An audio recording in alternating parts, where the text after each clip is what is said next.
Salut à tous, c'est Jixury. Aujourd'hui on se retrouve pour une nouvelle vidéo et dans cette vidéo je vais vous apprendre du coup comment faire un feu dans une maison. La dernière fois je vous avais montré comment faire un feu de camp à l'extérieur, maintenant ça sera avec les systèmes de cuisson à l'intérieur, donc avec les petits fourneaux et avec les cheminées comme celle-là, mais bon le fonctionnement est totalement le même, c'est juste la capacité qui change. Donc comme la dernière fois on a juste à trouver un buisson.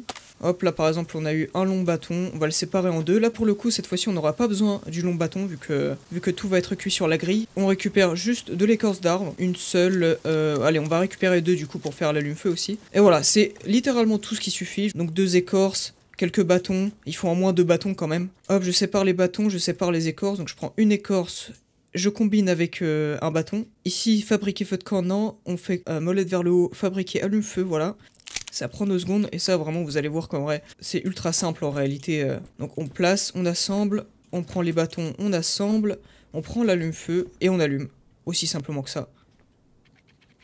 Voilà, dès que c'est allumé, hop, on peut directement placer sur cuisiner. Donc la différence, vite fait, je vais vous faire la différence. Mais d'abord, je vais vous expliquer pourquoi je fais cette position-là. Donc moi, j'ai envie de cuire ma viande. Donc là, il y a fumer et là, il y a cuire. Donc j'ai envie de cuire ma viande, mais je place aussi mon troisième bout de viande sur fumer. Vous allez voir pourquoi, c'est assez simple. C'est juste que cuire sa viande, c'est bien plus rapide que fumer sa viande. C'est à peu près 2 fois plus rapide, il me semble. Ce qui fait que cette viande-là va déjà cuire. Une fois qu'elle aura cuit, celle-là ne sera toujours pas fumée. C'est-à-dire qu'on place ce bout de viande ici, juste le temps que cela cuise, pour qu'ils prennent en température. C'est uniquement pour ça. Donc vous allez voir que les bouts de viande vont se cuire.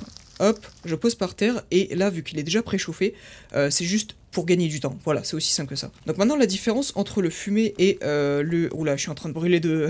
je suis en train de brûler, j'étais trop proche. Donc maintenant, la différence entre cuit et fumé, c'est quoi la différence? C'est que, simplement, que le cuit a, comme vous allez le voir en bas à droite, va me redonner un petit peu d'eau et pas mal de bouffe. Donc ça va me faire remonter pas mal la nourriture et un petit peu l'eau. Mais par contre, la viande pourrira, je crois, en 2 ou 3 heures. Contrairement à la viande fumée, qui, elle, ne va pas donner d'eau, elle va donner que de la nourriture. C'est bien comme nourriture de stockage, par exemple si vous faites une base et que voilà vous mettez que vous avez envie de faire un petit stock de nourriture dans un coffre, et ben vous pouvez faire fumer de votre viande. Elle va durer je crois 7 jours si je me trompe pas, 7 jours sans pourrir. Donc voilà, c'est ça la différence. Donc voilà, j'espère que j'ai été assez clair sur mes explications. Si vous avez des questions, posez-les en commentaire. Et puis moi je vous dis à bientôt pour une nouvelle vidéo.